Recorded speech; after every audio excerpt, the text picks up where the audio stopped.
This is my 2026 Honda Prelude, and in today's Vehicle Visionary video, I'm going to tell you what I've learned by owning this car for about a month now. Hey everybody, it's Tom from Vehicle Visionary. I hope you're having a great day. Let's go over the Prelude and tell you what it's like to own one. The exterior color on this model is Winter Frost Pearl.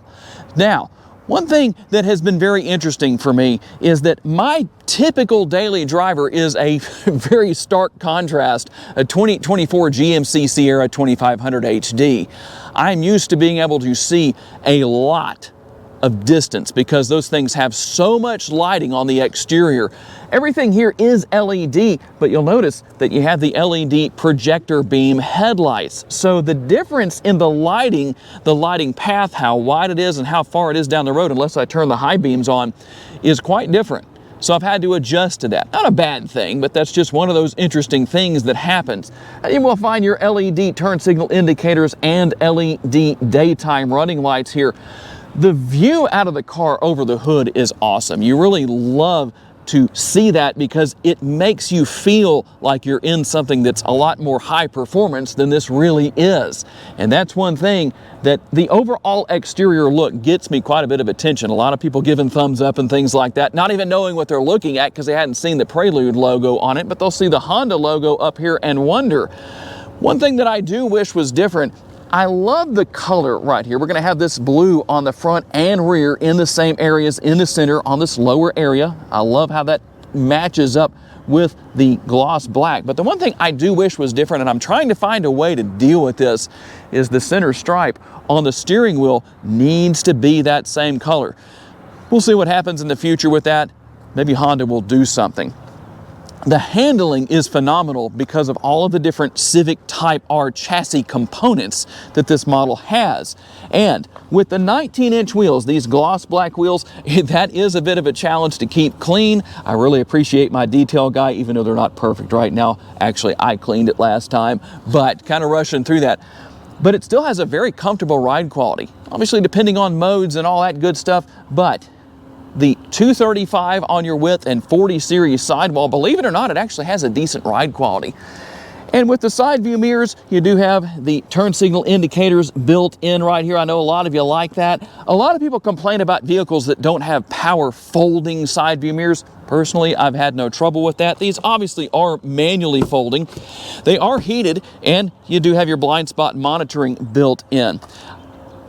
And while this model is pretty much what you can get, there are some kits coming out to make it look more aggressive. I do like what we have as far as our trim work right here. It makes it look lower to the ground. Obviously, you have your active vent right there, or air supply that's going to come and help with aerodynamics, and it actually works the air coming right through here.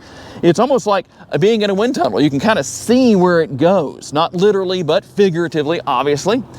And with all of the windows here, especially this back window, as big as they are, it's actually very easy to see out of where the windows are concerned. However, you do need to have your mirrors set correctly. Take advantage of your blind spot monitoring if you have to, because the pillars right here on each side do make for some very large blind spots. Not a big deal for most people, but that's the situation. One of my favorite things also is the fact that your tail lights go, or your lighting element, I should say, goes all the way across right here. So that's really nice. The Prelude logo, perfect size, not too big, not too small. It stands out like it should, especially against this exterior color. Now, one thing that I know a lot of people have asked about is the area back here. Basically, your hatchback, is that power? No, it's not, but it is going to be dampened enough to the point that you move it up just a little bit and that dampening takes over. Now, there is quite a bit of space back here, 15.1 cubic feet, depending on how you set things up. You can see some of my different things that I have back here. With room to spare, that's not a big deal. What do I think about what's under the hood? Let's talk about that right now. Honda decided to put the hybrid powertrain, the same that's been in the Civic for the last couple of model years, in the Prelude. So what are we looking at? A 2-liter 4-cylinder engine with dual electric motors. It makes 200 combined horsepower and 232 pounds-feet of torque. Now it says that it's mated to a direct drive transmission. Ultimately, it's an eCVT. It's still a lot of fun to drive.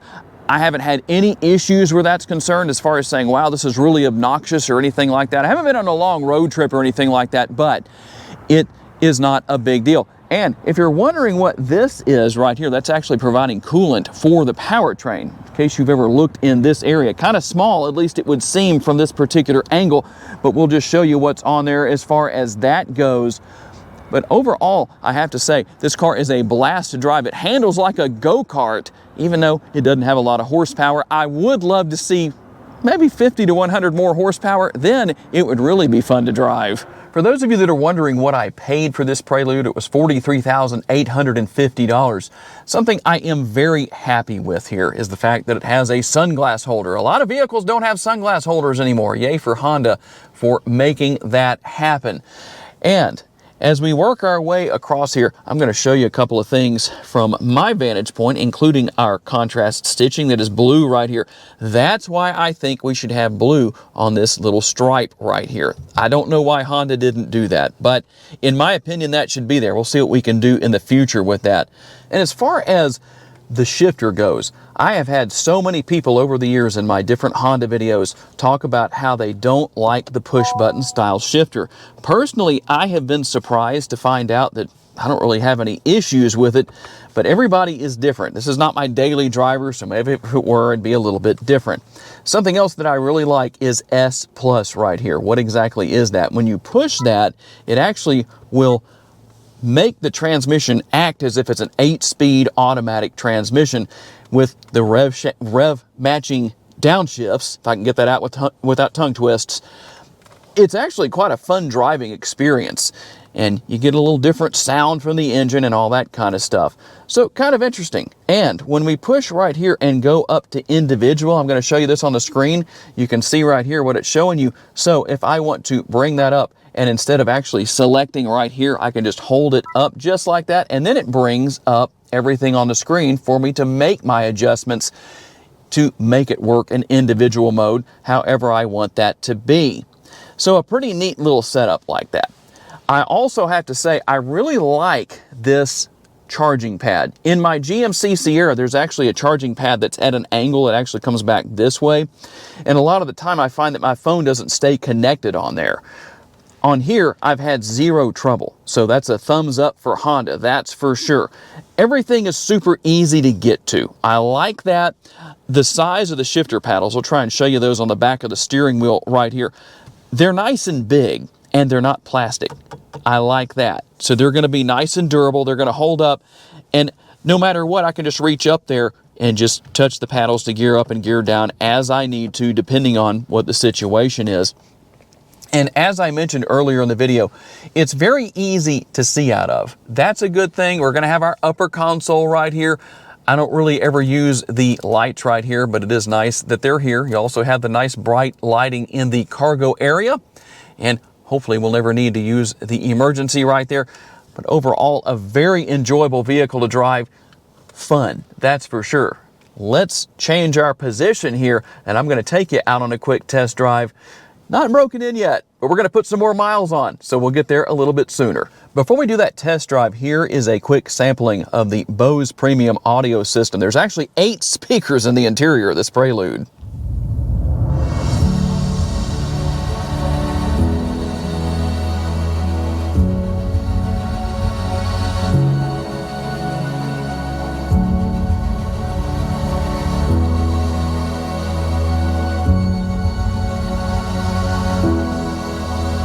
Don't want to go too long on that, but that's one thing I really love with this small interior and those speakers in here and the Bose premium audio system.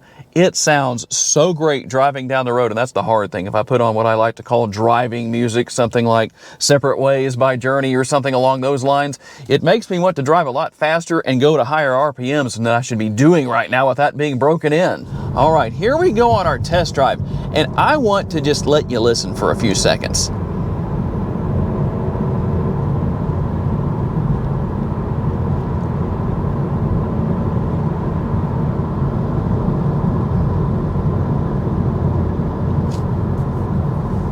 Now, it isn't so bad here, but there have been some areas where I've driven where you could definitely hear a lot more road noise, wind noise, all of that here.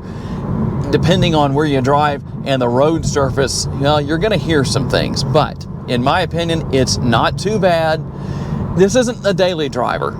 So for me, having that road noise actually adds to the driving experience, adds value to the driving experience, because it just is more along the lines of driving a race car. I do drag race as a hobby, and while drag racing is very different than what we're doing here, driving on a road like this, it still helps out, in my opinion, to add to the overall experience, because you have a little bit more sound, and it just makes it a little bit more fun, a little bit more of a visceral experience, if you will.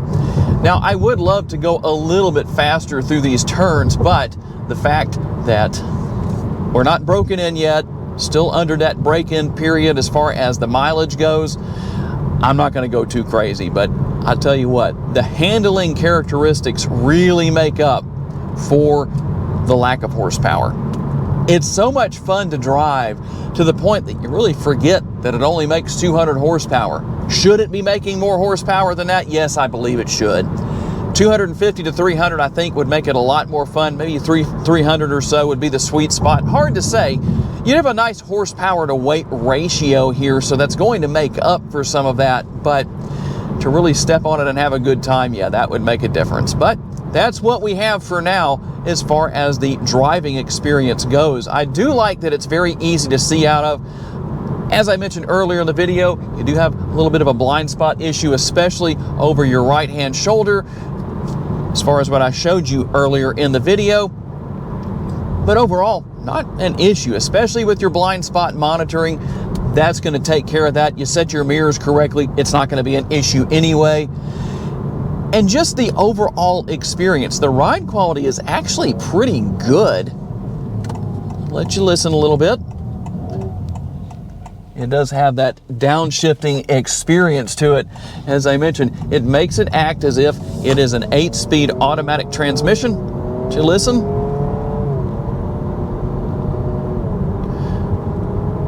Really having to watch that tachometer on the driver's display and make sure that I stay in the RPM range that I should, but try and let you hear those, well, we'll say makeshift shifts, as it sounds like it's going through the 8-speed automatic transmission in shift or S+. It does add to the experience. I think it's a good thing, kind of interesting. It would be nice to just have either a manual transmission or some form of an automatic transmission, whether it was an 8-speed or something like that. But it's okay, it works. I have a good time driving this car. And it is practical. You have your cargo space. There actually is a reasonable amount of room here in the driver's area, the front 2 seats. Now, one thing that I did not mention earlier in the video that is a little bit on the interesting side, in my opinion, when you compare the driver's seat to the passenger seat, is the driver's seat has more bolstering. Seems like that should be equal in both seats, but it is not. But that's okay. It's the way it is, just one of those things. Overall, the driving experience here with the Prelude is a lot of fun, minus the, we'll say, lacking horsepower. But overall, this is a great car. You can easily daily drive it depending on what you need, what your situation is. You've got your cargo space in the rear area back there. It's going to get the job done for you. And it's not too bad on gas. We'll have to see how it goes as we move forward with this long-term review over the course of the next year, roughly 1 year since I bought the car. When it's broken in, we might find that it's a little bit different as far as my gas mileage goes, but so far, not too bad. Overall, I have to give high marks for the driving experience of this Prelude. And there it is, my 2026 Honda Prelude, and what I've learned since I bought this car about the car. I really am overall very pleased with it. As I continue to drive it more, I'll bring you more content as we move forward. I do want to say a special thanks to all of you who watch my videos. We're almost to 100,000 subscribers. That's a big deal to me. I'm very thankful. Thank you for hitting that like button. It helps a lot. And thanks for sharing your opinions. I know a lot of you have told me, you could have bought something else for that same price. If you drove this car, you'd be surprised at what you really get with what you pay. I know there's other vehicles that are similar that make more power and all of that, but this is what I chose. Everybody else has their views and opinions on what they should buy. If you own something like this, tell me about it down in the comment section. I'm curious to know what the rest of you are driving as far as something similar to this Prelude. Thanks for taking the time to watch, guys. If you enjoyed this video, again, hit that like button, make sure to subscribe and share this video on your timelines on social media. And if you would like to learn about additional vehicles you may wish to consider purchasing, check out the video that's on the screen right now, and I'll see you there.